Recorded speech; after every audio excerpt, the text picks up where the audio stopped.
Halo teman-teman, selamat datang di Beetle Channel. Semoga kalian selalu dalam keadaan sehat. Hari ini kami akan melanjutkan sandiwara novel.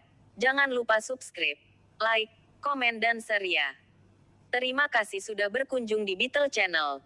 Jangan lupa untuk memberikan komentar kalian agar channel ini semakin. Bab 39. Ekspresi Zaiden berubah antara suram dan ceria ketika dia menutup telepon. Dia merasa sedikit panik kali ini. Setelah merencanakan selama lebih dari 2 tahun, kesuksesan ada di depan matanya. Namun jika terjadi sesuatu pada saat genting seperti itu, lupakan untuk tidak mendapatkan manfaat apapun. Selain itu keluarganya juga pasti akan meragukan kemampuannya. Brengsek, pasti karena pria sialan itu. Sosok Jasper melintas di benaknya dan Zaiden meninju kepalan tangannya ke wastafel. Lagi pula, jadi bagaimana jika kamu sudah tahu? Kesuksesanku hanya sebentar lagi dan grup Suler akan menjadi milikku dalam waktu singkat. Dan kamu, Wendy, yang perlu kamu lakukan hanyalah menjadi wanitaku. Dan aku mungkin bisa membiarkanmu hidup. Jangan berani-berani mencoba mencari mati. Setelah kembali dari kamar mandi, Zaiden tidak lagi memiliki selera makan sehingga dia membuat alasan untuk pergi. Dawson tidak memintanya untuk tinggal dan membiarkannya pergi sesukanya. Dawson mengerutkan kening saat dia melihat Zaiden menjauh dari lapangan. Zaiden semakin tidak sabar. Tidak diragukan lagi dia akan mencoba dan mempercepat transfer aset. Tapi itu bukan sesuatu yang bisa aku tangani. Uangnya sudah aku ambil untuk investasi sial. Setelah mendengar Dawson, Jasper tiba-tiba berkata, aku bisa mengatasinya. Dawson menatap Jasper dengan kaget. Dawson tercengang. Itu terdengar cukup tidak masuk akal bagiku. Bagaimana kamu akan mengembalikan dana investasi senilai 600 juta? Selama itu berkaitan dengan uang. Itu tidak banyak. Jasper tersenyum ringan. Jasper sangat ahli dalam hal ini. Ayah. Wendy membual. Jangan bercanda. Dawson menggelengkan kepalanya. Itu 600 juta dolar yang dia tipu dariku dengan perusahaan kertas. Tidak ada cara untuk mendapatkan uang itu kembali. Arus kas perusahaan sedang ketat dan hampir putus sekarang. Pemasok pasti akan mulai mengetuk pintu kami jika ada berita. Sejauh menyangkut Dawson, Jasper telah membuktikan pendapatnya bahwa ini semua penipuan. Namun bagaimana seorang pemuda seperti Jasper akan mendapatkan kembali dana investasi 600 juta itu? Mencekik Zaiden dan mengancamnya untuk mengembalikan uangnya. Itu tidak realistis. Memikirkan itu, Dawson merasa putus asa. Aku tidak pernah berharap masih buta pada usia seperti itu. Tetapi aku sudah merencanakannya. Jika kita sampai pada intinya, aku akan meninggalkan kalian berdua cukup uang untuk menjalani sisa hidup kalian dalam kekayaan yang lebih dari cukup. Mendengar itu, Dawson menepuk bahu Jasper. Aku menyukaimu, Jasper. Kurasa aku tidak berhasil menjadi luar biasa ketika aku seusiamu. Aku tidak perlu khawatir jika kamu satu-satunya yang berada mendampingi Wendy. Apa yang kamu bicarakan, Ayah? Wendy gugup dan malu. Dia gugup karena pesimisme Dawson dan malu terhadap bagaimana dia baru saja memberikan semuanya kepada Jasper. Kamu anakku. Bagaimana mungkin aku tidak mengerti apa yang kamu pikirkan? Kamu tidak pernah tertarik pada anak laki-laki manapun sejak kamu masih kecil. Dan di sini kamu membawanya ke hadapanku. Bagaimana aku bisa buta terhadap apa yang kamu sedang pikirkan? Nada bicara Dawson muram. Aku akan meluangkan waktu dan perlahan menilai kalian jika semua ini tidak terjadi. Tetapi aku tidak mampu melakukannya sekarang. Paman Suler. Jasper tidak bisa menahan diri untuk tidak berbicara ketika dia melihat tatapan Dawson menjadi lebih pesimis. Ini hanya 600 juta. Aku bisa memberikannya padamu. Meskipun telah melihat banyak hal dalam hidupnya, Dawson benar-benar terkejut ketika dia melihat Jasper.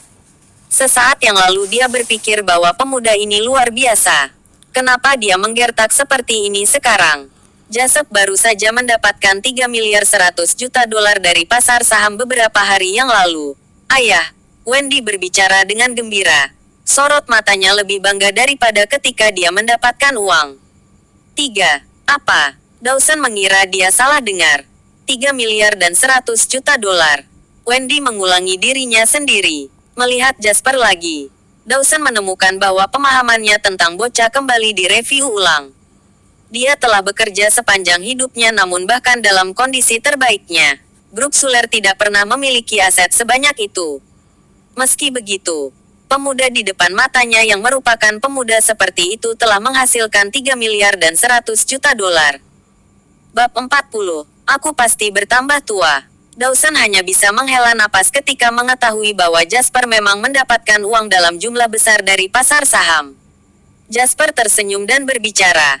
Kamu tidak boleh meremehkan dirimu sendiri, Paman Suler. Sebagai orang yang telah hidup lebih lama dari usiaku, kamu memiliki lebih banyak pengalaman daripada aku. Ada banyak hal yang bisa aku pelajari dari dirimu. Mau tak mau Dawson merasa malu menghadapi kerendahan hati Jasper. Sebelum penipuannya terungkap, Dawson mengira orang-orang seperti Zayden adalah contoh orang yang luar biasa. Pikiran untuk menikahkan putrinya dengan Zayden memang sempat terlintas di benaknya. Namun sekarang dia memikirkannya. Dia bertanya-tanya apa yang dia pikirkan. Dawson benar-benar mengabaikan betapa kejinya keserakahan Zayden padanya. Karakter luar biasa Jasper dengan mudah mengalahkan semua orang yang pernah dia temui sebelumnya. Pria muda itu memiliki kekayaan bersih beberapa miliar dolar. Namun dia tidak membiarkan uang menutupi pikirannya.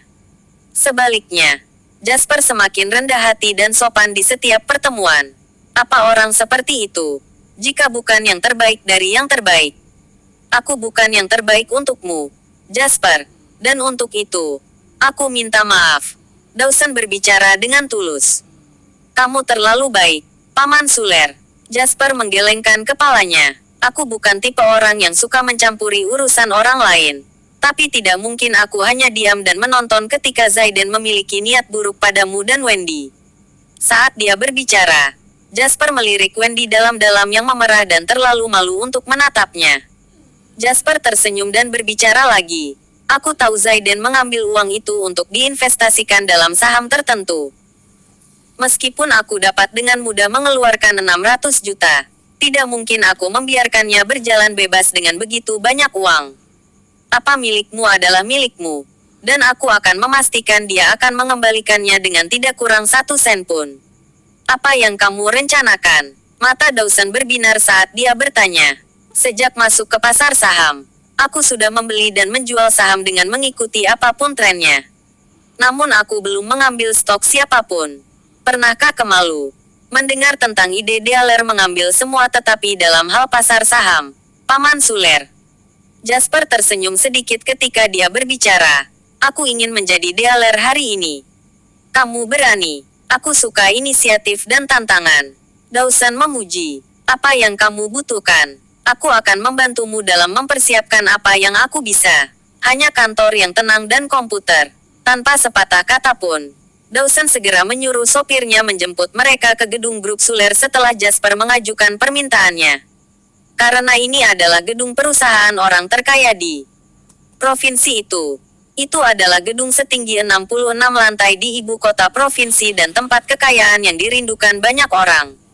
Dengan Dawson di sana, Jasper langsung menuju ke kantor ketua di lantai tertinggi. Duduk di sini, Jasper. Dawson menyuruh Jasper duduk di kursi utamanya. Aku rasa ini tidak tepat, Paman Suler. Jasper tidak tahu apakah dia harus tertawa atau menangis. Jika aku mengatakan itu baik-baik saja, maka tidak apa-apa.